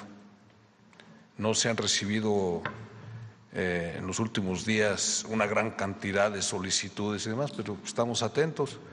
Ya se mencionó cuál es el procedimiento. Existe una solicitud, se lleva a cabo un análisis de riesgos, la Secretaría de Seguridad y Protección Ciudadana da su opinión, se establece el nivel de riesgo y se proporciona el servicio. Pero hasta el momento son 70 escoltas, estamos hablando de más de 450 elementos destinados a realizar este servicio. ¿A partir de qué fecha?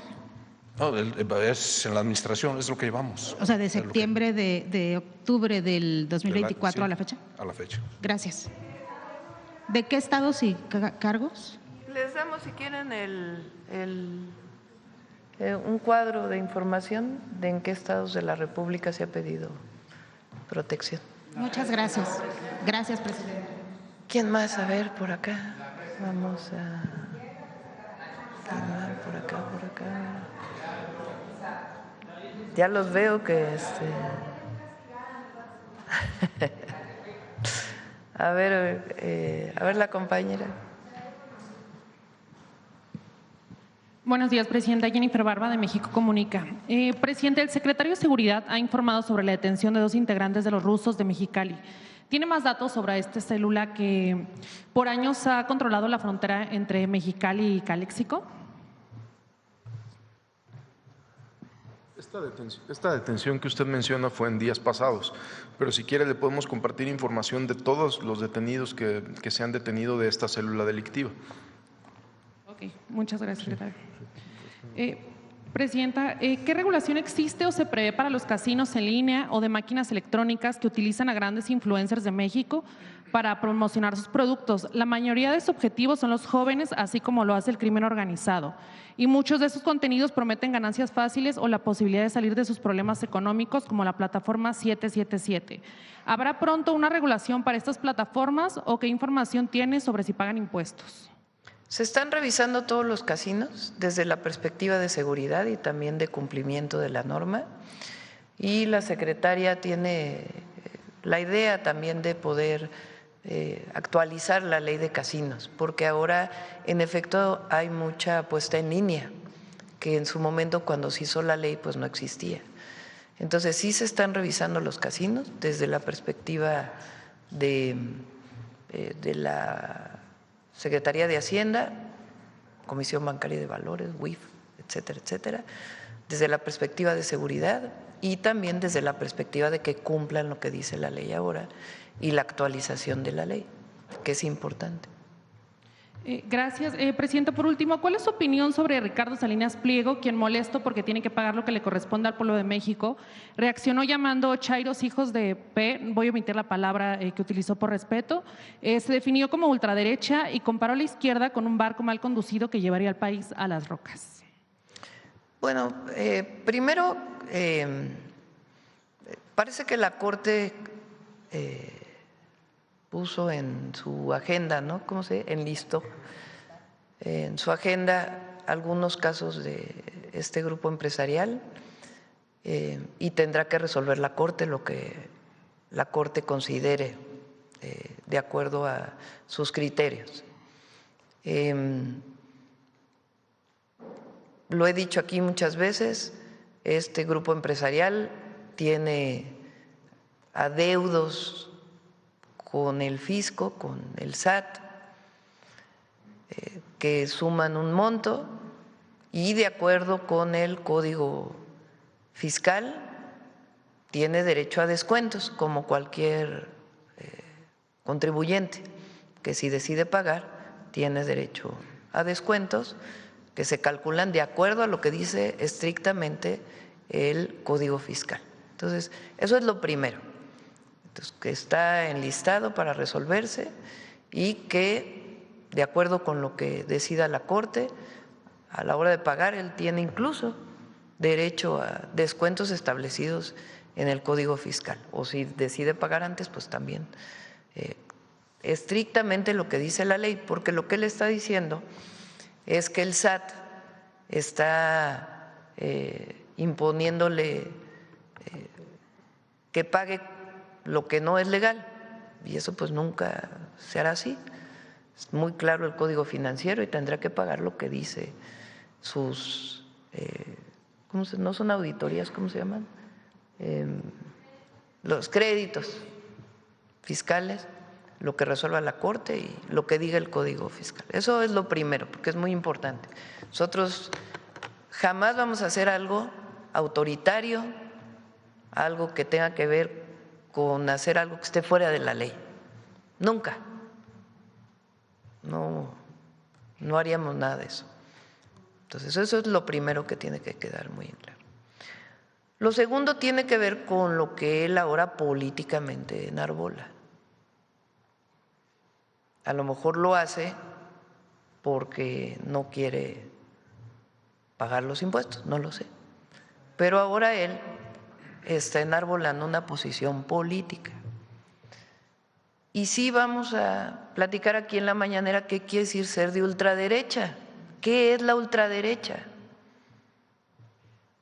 Quizá no ahorita, pero sí lo vamos a tocar aquí. ¿Qué quiere decir ser de ultraderecha? Porque la ultraderecha justamente lo que defiende es el autoritarismo. La ultraderecha lo que defiende es que se haya libertades, pero las del mercado nada más, ningunas otras. La ultraderecha en el mundo ha llevado al fascismo, que tiene como base el clasismo, la discriminación, el racismo, incluso llevado al extremo de que se elimina a todo aquel que no se considera que es la raza superior. Eso es la ultraderecha. La ultraderecha quiere decir autoritarismo. La ultraderecha no tiene nada que ver con las libertades, no tiene nada que ver con la democracia. Pero además en nuestro país, históricamente, la disputa entre liberales y conservadores la ganaron los liberales. La ganó Benito Juárez y los liberales mexicanos. La Revolución Mexicana la ganó el pueblo. Y la Constitución de 1917 estableció claramente una visión liberal, pero liberal no del liberalismo que ahora defiende, sino liberal en el sentido del contra el conservadurismo. En México se separó la Iglesia del Estado después de una revolución y se constituyó una primera constitución, la de 1857, de principios de democracia y de libertades. En México, desde que se luchó por la independencia, no solamente Hidalgo y Morelos enarbolaron la independencia, sino también la justicia. En México, desde la independencia, el pueblo nunca quiso un emperador, defendió la democracia y por eso Iturbide duró tan poco y llegó el primer presidente Guadalupe Victoria. Y a todos los intelectuales, a todos los que escriben, es muy importante que se diga qué es eso de la ultraderecha. Es un tema político, de discusión, que no tiene nada que ver con el humanismo, que no tiene nada que ver con el pueblo ni con nuestra historia. Entonces, sí vamos a traer aquí ese debate. Entonces, que debe impuestos, que pague. Y lo que dice la ley que tiene que pagar, punto. Lleva demasiados años porque esto viene desde el 2008. Con amparos y amparos y amparos y amparos y amparos y amparos.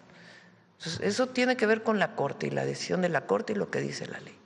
Lo otro ya es el debate político que ha puesto sobre la mesa. Y eso sí es muy importante, que sobre todo las y los jóvenes conozcan qué quiere decir eso. Y la historia del conservadurismo en nuestro país y el triunfo de los liberales mexicanos, para bien de la patria. Entonces, sí vamos a ir tocando esos temas porque es muy importante. Y también que no haya esta manipulación de que de muchas cosas que ya iremos tocando poco a poco. Muchas gracias, presidenta. De nada. Otro día la presentó. A ver, para que no digan, vamos a darle la palabra aquí a Dalila.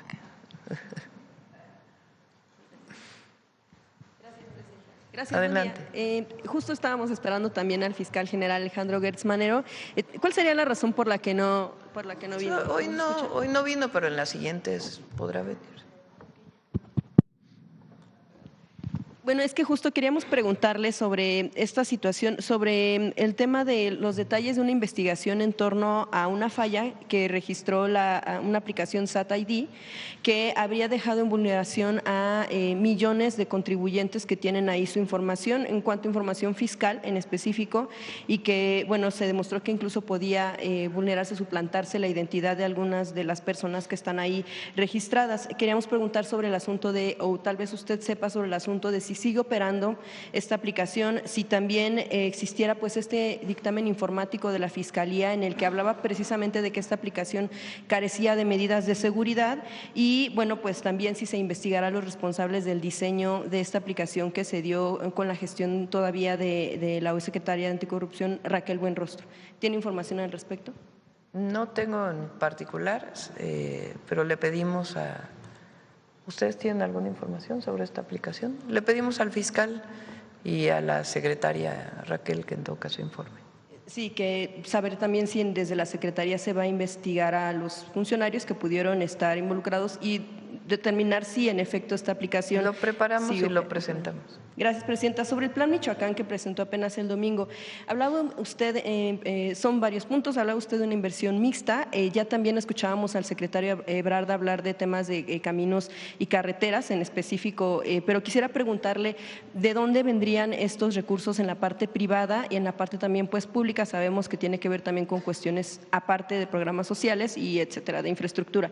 Quisiera saber de qué sectores serán estas inversiones y de qué empresas pudieran ser y en específico hacia qué. Hay varias obras de concesiones que venían desde antes que se están ampliando con grupos empresariales que tenían una concesión pues que existía incluso desde antes de que llegara el presidente López Obrador, particularmente la carretera que va hacia la costa, Esa es una concesión, creo que se llama Siglo XXI, y se está ampliando. Ya venía ese proyecto de antes y nosotros pues estamos pues revisando, o más bien supervisando la obra, porque esa obra ya está. Hay otra obra. Ahora hay una que le llaman, que es de, si mal no me acuerdo, de Zamora, Uruapan, que ese es el planteamiento de que se haga a través de inversión mixta, que es una obra muy importante que se ha pedido mucho y que sirve para la agroexportación. Ahí lo que se hace normalmente son inversiones que tienen un nombre especial, se llama CMRO, con la que, por ejemplo, se hizo la carretera que acabamos de inaugurar en Nayarit. Son esquemas mixtos de inversión público-privada, no con las APPs que se hacían antes, sino un esquema completamente distinto, donde el Estado no pierde la concesión, pero hay inversión privada. Entonces, esta carretera se abriría un concurso y pues se pondría para poder realizar esta carretera con otras carreteras. Y estamos viendo un esquema con Secretaría de Hacienda, de hecho hoy tengo reunión todo el día prácticamente con la Secretaría de Hacienda, para distintos esquemas de financiamiento para repavimentación, pavimentación, nuevas carreteras, y estamos definiendo una reorientación del presupuesto nuevamente de mayor austeridad republicana para poder destinar recursos a caminos y particularmente a todo el Plan Michoacán. Por ejemplo, estamos planteando para los jóvenes de Michoacán que estudian en las universidades públicas una beca especial de apoyo al transporte, porque ellos se quejan mucho de lo que destinan al transporte, que se llame Gertrudis Bocanegra. Entonces, esta beca pues también tenemos que, no se trata o sea, se trata de que los propios recursos fiscales puedan ser reorientados para poder cumplir con el Plan Michoacán. Y sí es factible, no lo presentamos así como ideas, a ver si se hacen, cómo se hacen y a ver cómo le vamos a hacer. Se reunieron durante 3 días con distintos sectores y nos vamos a seguir reuniendo porque he escuchado que dicen, no me tomaron en cuenta. No, a todos se les va a tomar en cuenta, vamos a seguir trabajando con la sociedad michoacana. Y distintos sectores, desde jóvenes, iglesias, empresarios, pueblos indígenas, a todos se les va a seguir escuchando. Y tuvimos una reunión con Hacienda para, de manera muy responsable, ver de dónde podrían salir los recursos para ser reorientados para Michoacán. Y eso no quita todos los apoyos que tienen todos los estados, no le estamos quitando ninguna obra pública a ningún estado. ¿Todavía están haciendo entonces la revisión de dónde se pueden jalar estos recursos con Hacienda? No solo para Michoacán, sino en general. La repavimentación es una demanda muy grande en todo el país y estamos haciendo una revisión de esquemas financieros que nos permitan repavimentar todas las carreteras federales y estatales, porque muchas veces los estados no tienen suficientes recursos.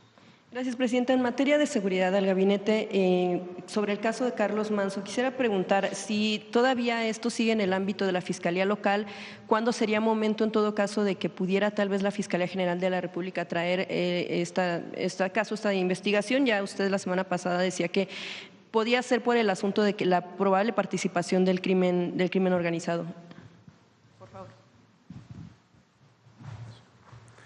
Sí, primero, ahorita están avanzando todos los peritajes y las primeras declaraciones, bueno, ya no las primeras, las otras declaraciones en la Fiscalía Local. Ayer tuve una llamada con el Fiscal General de la República, hoy vamos a tener también una valoración sobre el caso y ya el fiscal en su momento, él informará si se atrae o no. Sí, pero depende de la propia Fiscalía General de la República, que como sabemos tiene su autonomía a pesar de la gran coordinación que tenemos, ya será el propio Fiscal General de la República quien lo informe. De la información que le han compartido de la Fiscalía, porque sabemos que ustedes están atentos al caso, saber si tienen conocimiento de que este caso también pudiera ser investigado por un asunto de crimen político. Incluso familiares han señalado que, y el propio alcalde, algunos meses antes de ser asesinado había hablado pues en varias ocasiones que tuvo disputas con algunos exalcaldes, algún exgobernador ahí. Hay esta inquietud de que si pudiera ser también una línea. Lo que tenemos al momento, por supuesto, nunca se va a descartar una línea, y menos a tan poco tiempo de este lamentable suceso, pero lo que tenemos al momento es delincuencia organizada. Entonces, no todavía es momento de que la Fiscalía la traiga. El fiscal general de la República lo informará. Lo importante es que la investigación no inicia hasta que se lo lleva a la Fiscalía General de la República. La investigación inicia como inició desde el primer momento. Y aprovechando, secretario, gracias. El tema también, unas semanas antes del asesinato, él había denunciado que se habían encontrado con un sitio de reclutamiento, adiestramiento en una zona, carretera cercana a Uruapan.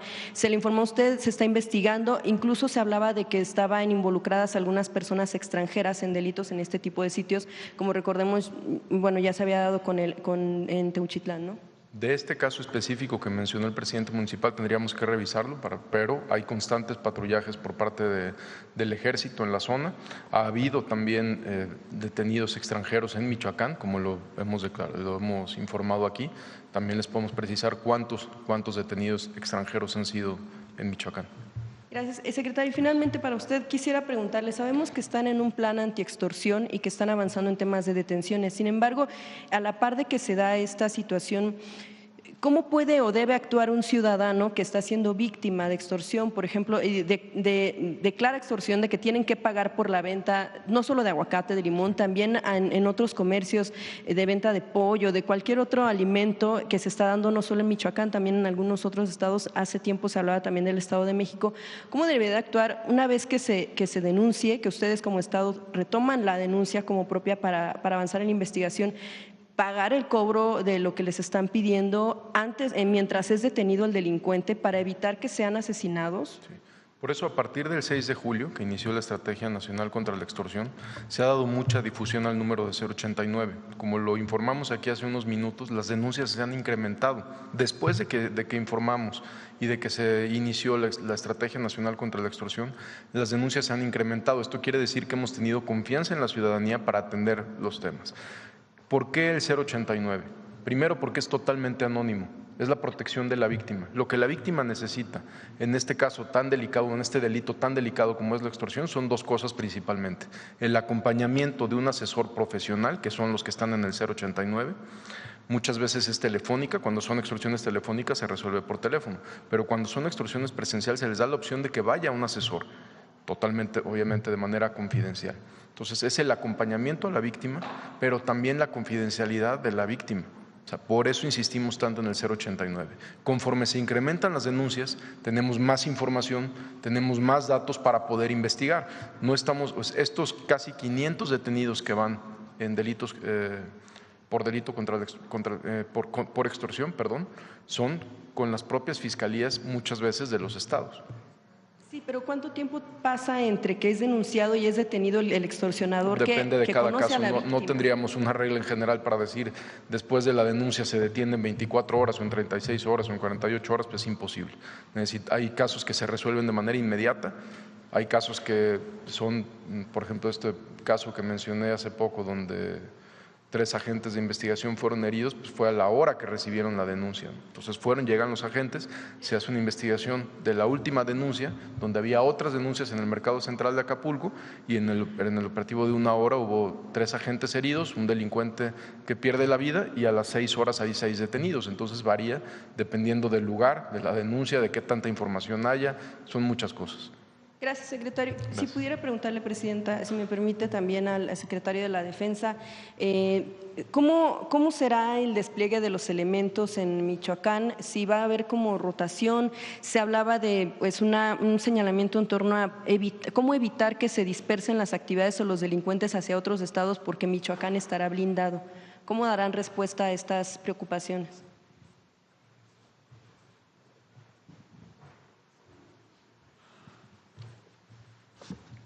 Se va a implementar un plan contención, que es la finalidad de establecer una coordinación permanente con los mandos territoriales aledaños al estado de Michoacán.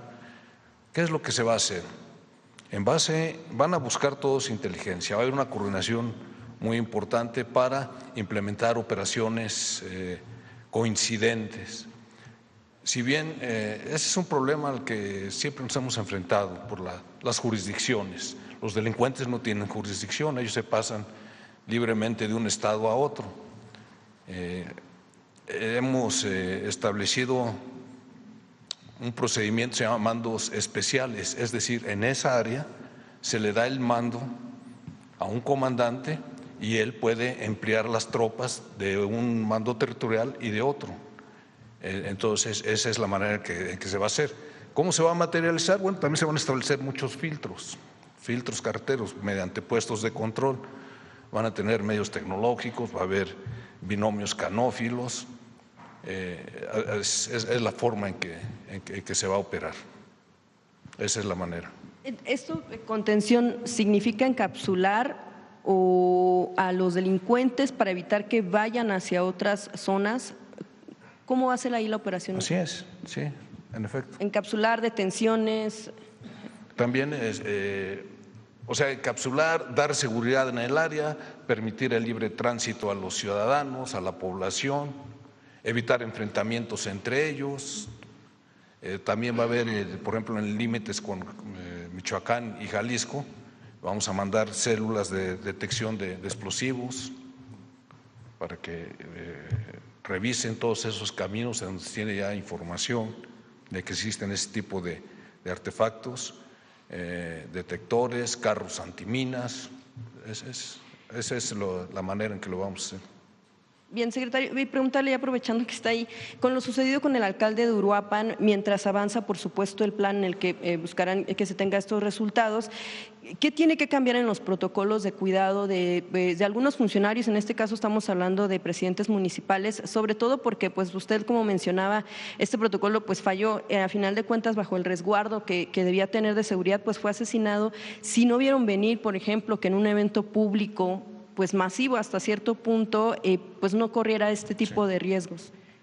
Bien, el protocolo no falló, falló el protocolo de nosotros, hablo de la Guardia Nacional.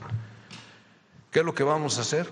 Tratar de concientizar más a la persona que se les va a resguardar para que se apegue o coopere para la implementación de este tipo de protocolos. Si desde un principio él tal vez hubiera aceptado que fuera el personal de la Guardia Nacional quienes tienen cursos de protección a funcionarios y tienen otro tipo de preparación, se hubiera incrementado su nivel de seguridad. Eso es lo que se va a hacer. ¿Hasta dónde llegó su responsabilidad en ese acto? La Fiscalía General del Estado tiene el asunto, está haciendo la investigación, ellos determinarán. General, ya nada más para finalizar, se cumplen 6 meses del asesinato de 2 niñas en Sinaloa, sí. Que las familias denuncian que pues fue a manos del ejército, no fue en un fuego cruzado ni en un enfrentamiento directo. ¿Qué información se está investigando a los elementos que participaron en este hecho en el caso de Lady y Alexa? Sí. Se abrieron carpetas de investigación con la Fiscalía General de la República de inmediato y también con la Fiscalía General de Justicia Militar. En el caso de la Fiscalía General de Justicia Militar, el juez dictó prisión. Se encuentran en la prisión de Mazatlán los 6 elementos que están involucrados y la Fiscalía General de la República pues lleva el seguimiento por el tema del homicidio en donde se vieron afectados las 2 niñas. Esa es la situación. Gracias, general. Finalmente, presidenta, sobre este asunto, bueno, ya que está presente el Gabinete de Seguridad, que es un tema pendiente con la agresión que apenas padeció en las calles de la Ciudad de México, preguntarles al gabinete qué pasa con el tema de la estrategia de protección a la presidenta. Sabemos que hay un grupo de cercanía, pero también con pues a lo mejor de cuestión de perímetro, ese tipo de cuestiones.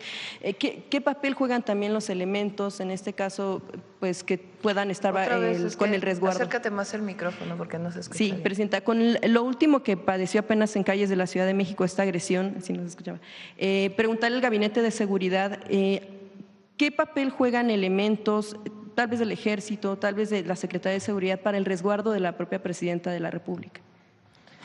El equipo que va conmigo no son del Gabinete de Seguridad, es un equipo de ayudantía. Cuando salgo fuera de la ciudad,